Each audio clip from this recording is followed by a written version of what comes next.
मैं हूं एडवोकेट सत्य प्रकाश और आज मैं लीगल बाउंड्री के माध्यम से पिछले 3 दिनों से देश भर की मीडिया में छाई हुई एक खबर पर आपको बताना चाहूंगा कि आखिर एक यूट्यूबर क्यों फंस गया जाल में और कैसे एक यूट्यूबर अपनी सारी उपलब्धि को मिट्टी में मिला गया। मैं बात कर रहा हूं एल्विश यादव की, बिग बॉस का सबसे कम उम्र का विनर, और शोहरत इतनी पाई कि शायद उस शोहरत को उसने इतनी जल्दी गंवा दे, ये किसी ने सोचा भी नहीं होगा। मैं आपको बता दूं कि जब से एल्विश यादव की खबर आई है कि उत्तर प्रदेश पुलिस ने एल्विश यादव के ऊपर एक एफआईआर दर्ज की है, तब से एल्विश यादव के ऊपर देश भर की मीडिया में यह खबर चल रही है कि एल्विश यादव एक गिरोह का सरगना था और एल्विश यादव के साथ कई लोग भी इस गिरोह में जुड़े हुए हैं जो देश में सांपों के जहर, और जहर भी ऐसी कि शायद जिसको केवल जीभ में सटाने से जान तक जा सकती है। मैं आपको बता दूं, जो इस प्रकार की जहरीली नशे का कारोबार था वो पहले अफ्रीकन देशों में फैला था और अब उस अफ्रीकन से यह कारोबार एशियन कॉन्टिनेंट में आ गया।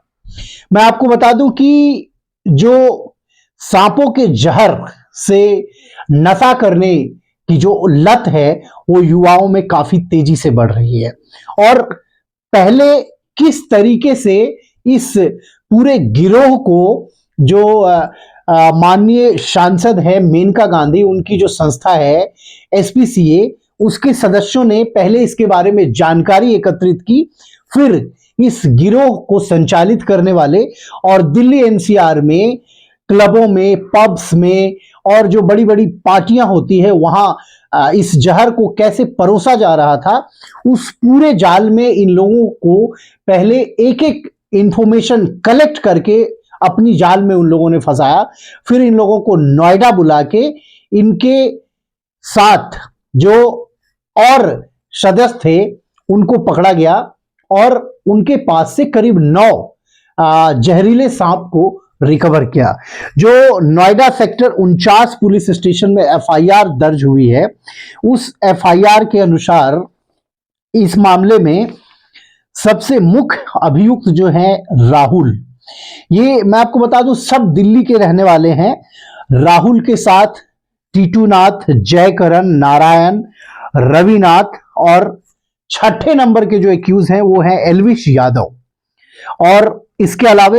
7वें नंबर में जो अभियुक्त हैं इनमें अन्य लोगों का नाम दिया गया। इस एफआईआर को अगर मैं थोड़ा सा एलोबरेट करूं तो आपको ये समझ में आएगी कि आखिर पूरे इस घटनाक्रम में किस प्रकार से सांपों के जहर से युवाओं को नशा की ओर धकेला जा रहा है। गौरव गुप्ता नाम के जो मेनका गांधी द्वारा संचालित संस्था है, उनको ये सूचना मिली थी कि यूट्यूबर एल्विश यादव नाम का एक व्यक्ति है, वो स्नेक वेनम व जिंदा सांपों के साथ नोएडा व एनसीआर के फार्म हाउसों में अपने गिरोह के अन्य सदस्यों यूट्यूबरों के साथ वीडियो शूट कराते हैं तथा गैर कानूनी रूप से रेव पार्टियों को अंजाम देते हैं, जिसमें बाकायदा विदेशी युवतियों को बुलाकर स्नेक वेनम व नशीले पदार्थों का सेवन करते हैं।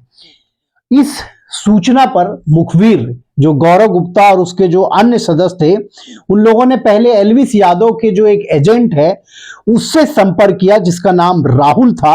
और उसके मोबाइल नंबर पर उनसे संपर्क करके उनकी पूरी ऑडियो रिकॉर्डिंग की गई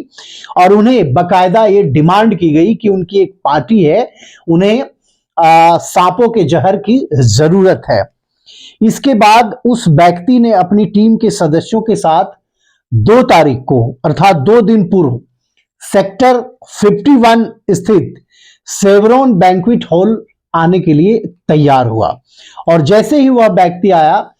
गौरव गुप्ता ने पहले से ही उत्तर प्रदेश जो फॉरेस्ट डिपार्टमेंट के ऑफिसर्स हैं उनको ये सूचना दे दी थी और वो लोग वहां पे तैनात थे। जैसे ही वह व्यक्ति आया, फॉरेस्ट डिपार्टमेंट ने सेक्टर 49 पुलिस को इसकी सूचना दी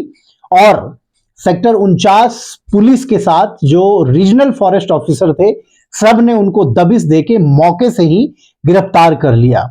मैं आपको बता दूं कि जब इनकी तलाशी ली गई तो इनके पास से करीब 9 सांप, जिसमें 5 कोबरा, 1 अजगर और 2 मुही सांप,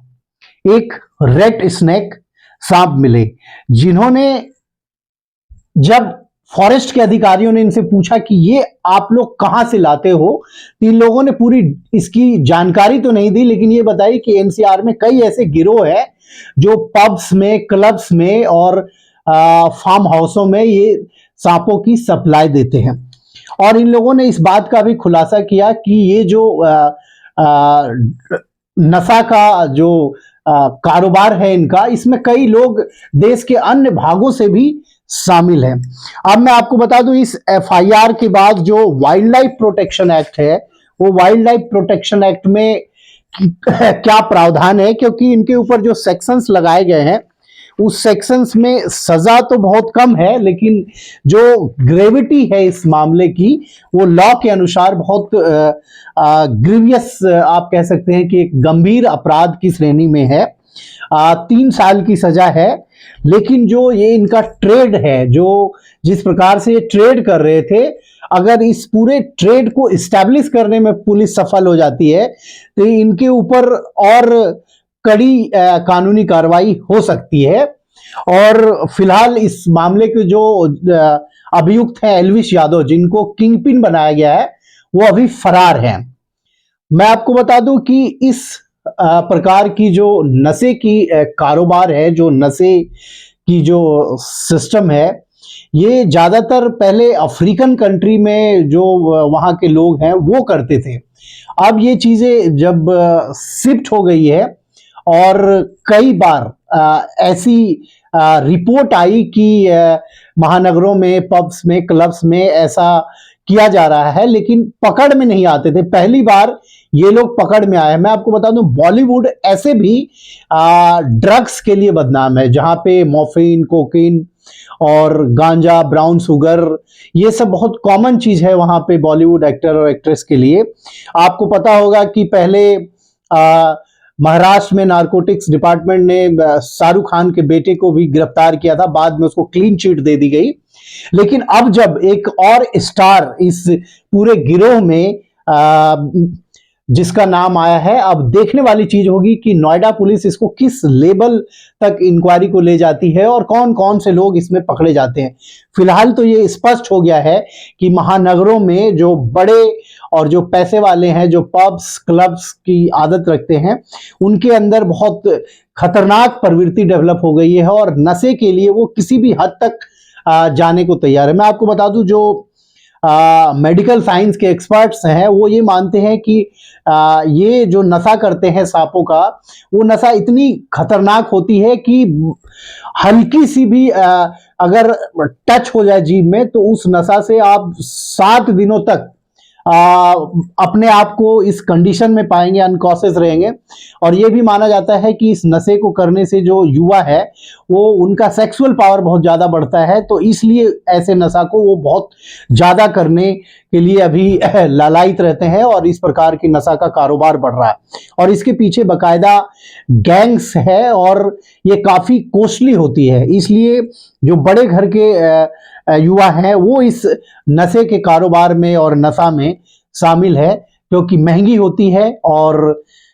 इसको प्लेजर, आप कह सकते हैं कि एक जो इनको प्लेजर मिलती है, उस प्लेजर के लिए इस नशा को करते हैं। फिलहाल इस मामले में अब एल्विश यादव, जिनकी अभी